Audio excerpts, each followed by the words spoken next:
Buenas, seguimos con los módulos de asesoramiento virtual en cuanto al manejo de árboles y también vamos a empezar a introducirnos en toda la parte de huerta. En este caso quedó pendiente la demostración de podas, poda de fructificación, poda de rejuvenecimiento, poda de formación en frutales. La poda de rejuvenecimiento, tomando este plantín que tiene alrededor de 4 años, por ejemplo, tenemos la rama esta vieja de 15, 20 años de producción que estuvo produciendo todos los años 100, 200, 300, 400 frutos de durazno. Lo que hacemos es 1 o 2 años anteriores ya empezamos a armar, a favorecer el crecimiento de una rama joven. Entonces después podamos esta rama vieja y te queda la rama joven. Eso sería poda de rejuvenecimiento, se lo puede hacer en todo el árbol, sobre todo de frutales. La poda de formación tiene que ver que si por ejemplo tenemos una densidad importante de follaje en el interior que impide el paso del viento, impide el paso del sol, por lo tanto de floración, de polinización y de fructificación, nosotros hacemos podas de raleo, de formación, justamente para favorecer la producción de frutos y a la vez también de favorecer la proliferación de pestes, hongos y demás. Usualmente la poda es un concepto que trajeron los inmigrantes porque ellos vivían en el norte, no tenían mucha madera y podaban antes del invierno para tener calor adentro del hogar. Acá en Argentina o en Sudamérica o en los lugares, en África, en los lugares donde tenemos mucha vegetación, no hace falta podar los árboles de sombra o árboles de calle o árboles de flores o los maderables, porque debilitas la raíz, porque favoreces el ingreso de diferentes agentes patógenos a la herida, a la cicatriz que vos dejás con la poda. Entonces, usualmente decimos que no aconsejamos la poda de árboles de maderables o de flores, salvo que uno tenga espacio reducido. Por ejemplo, si vos tenés un espacio vertical y no tenés mucha superficie, vos podés hacer una poda. Por ejemplo, esta rama que se está yendo para el costado, vos podás acá y favoreces que el árbol se vaya verticalmente. Esto es una guaribay o falso pimiento rojo. Es un árbol que es afín a suelos húmedos. Esto es un eucalipto azulado, eucalipto medicinal. Bueno, tenemos clavelina, tenemos romero, tenemos lavanda, la margarita de los prados. Este es el laurel de jardín y el laurel comestible. También acá se puede, sobre todo en esta parte que es más estética, ahí sí se puede emplear mucho más la poda de formación. Otro aspecto importante que hablamos la vez pasada es esto. Esto es desde donde empieza la copa al suelo, se llama altura de despeje. Es importante tener en cuenta la altura de despeje porque vos podés poner 3 estratos, o sea, una herbácea o rastrera, que puede ser una flor o una aromática, y una arbustiva o planta de mediano porte. Entonces vos tenés 3 estratos en tu jardín y tenés 3 coloraciones diferentes durante todo el año, o 3 fructificaciones o 3 floraciones diferentes durante todo el año. Entonces tu jardín, tu patio o tu huerta o tu chacra o tu quinta va tomando diferentes coloraciones durante el año que favorece a nivel estético, o vas produciendo todo el año semillas o frutos o estacas. Nosotros, que esto es un ámbito productivo, tenemos que hacer eso porque necesitamos producir todo durante todo el año, semillas, estacas y frutos. Cuando vos haces la poda, acá tenemos por ejemplo una rama de mora que fue cortada. Allá después se puede ver la planta de mora que hicimos una poda justamente para levantar la altura de despeje, que entre luz, que entre sol, que entre viento.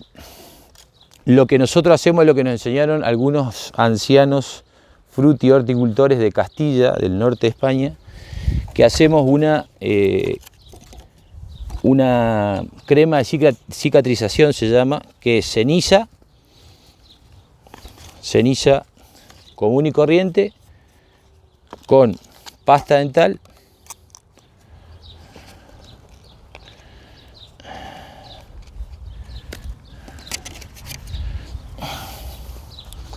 hacemos una pequeña mezcla, ¿no? Y esta mezcla es lo que agarramos y aplicamos a la cicatriz.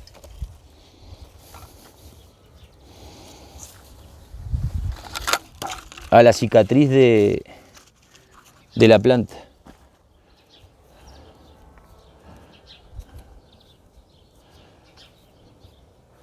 De esta manera impedimos la entrada de agentes patógenos. La poda de fructificación también tiene que ver con dejar en los árboles frutales, sobre todo, o en los que producen flores, o en los que producen semillas.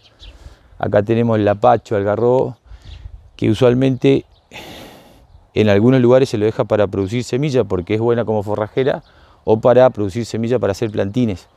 Entonces vos dejás 3-4 ramas principales, que esas son las que van a ser, la que va a fortalecer, la que va a beneficiar para que tengan una óptima producción de frutos, de semillas, o si es estética, de flores. En este caso, la poda de fructificación, por un lado, en estos plantines nuevos, aconsejamos que los 2 primeros años se saquen la flor y los frutos, que la raíz, se favorezca el crecimiento de la raíz, se vaya abajo, dé con una napa freática de agua, y para el 3er año recién liberar la planta y que empiece a florecer y fructificar. Pero en este caso, por ejemplo, que tenemos un duraznero, lo que nosotros hacemos es favorecer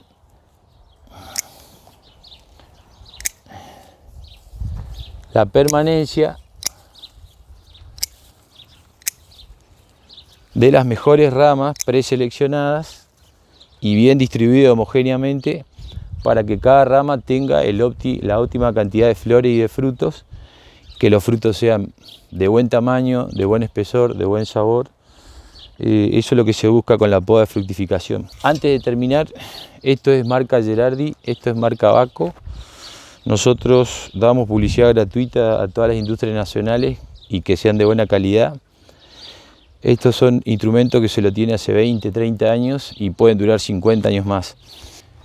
Y también, antes de terminar con el tema de árboles y para introducirnos ya en el mundo de la huerta, es importante, eso ya se está alargando, se largó a nivel de FAO, a nivel de ONU, a nivel de un montón de organismos internacionales y también nacionales como el SENASA o el INASE, es la producción de la utilización de productos biológicos. Ahí tenemos Tricoderma, Bacillus thuringiensis,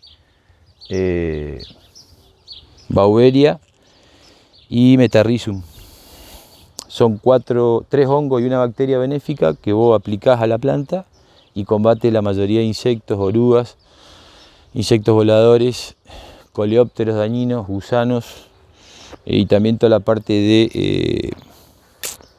de enfermedades fúngicas, de hongos o de mancha de las hojas, de los frutos, todas esas cuestiones. También hay que aclarar que si vos tenés lombricompuesto, te genera en el líquido, si vos haces decantar, te produce tricoderma y creo que Beauveria también.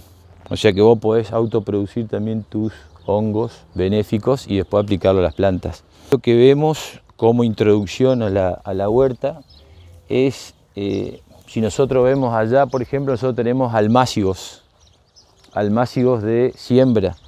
Es decir, nosotros agarramos, removemos el suelo, ¿no? Sembramos, tapamos, usualmente también se puede usar pasto seco.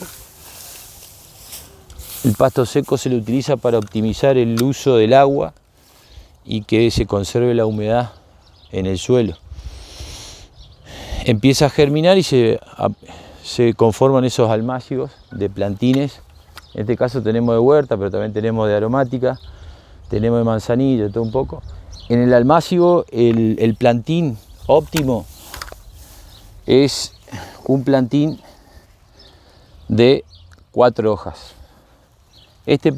¿Por qué? Porque la raíz es pequeña y se la puede manipular, se la puede trasplantar. Por ejemplo, si vemos acá, nosotros hacemos un pozo, un hueco, metemos ahí, tapamos y queda, regamos, ponemos el pasto y queda ahí el plantín. Estos plantines, por ejemplo, que ya tienen 4, 6, 2, 4, 6, 8 hojas, vemos que la raíz ya es muy larga y cuando empezamos a manipular se puede cortar la raíz, o cuando hacemos el trasplante queda la raíz doblada y bueno, demora un poco más el plantín para reconfigurarse y seguir con la producción, que es lo que a nosotros nos interesa, que no se demore para hacer eficientemente. Después, bueno, con todo el tema de huerta es mantener las densidades de plantines, de acuerdo, estos son remolachas, por ejemplo, bueno, cada 10, 15 centímetros se irán poniendo las remolachas. En base a cada especie va a tener su densidad de trasplante de espacios. Lo que nosotros queremos dejar claro es que, por ejemplo, acá nosotros vemos que tenemos plantines, esto nosotros lo utilizamos, estos plantines de romero, lo utilizamos para hacer estacas y hacer más plantines. Por eso le dejamos un espacio considerable. Pero lo ideal para hacer en esto de el uso eficiente del agua es tapar con pasto. Entonces vos, en vez de regar cada 3-4 días, regás una vez a la semana o cada 10 días. Y a la vez también, al no modificar el suelo, está favoreciendo todo lo que sea la flora y la fauna edáfica para el bienestar del suelo, que es un recurso muy importante en cuanto a la generación de estructura física y estructura química, o sea, fertilizantes, que genere fertilizantes para las plantas que a nosotros nos interesan. En esto también podemos agregar, si nosotros vemos acá, tenemos las lombrices californianas, podemos agregar antes de tapar, podemos agregar un puñado de lombrices. Las lombrices consumen cada lombriz pesa 1 gramo, una lombriz adulta californiana roja te consume el peso de ella por día, 1 gramo de materia orgánica muerta, y te genera la mitad de estiércol.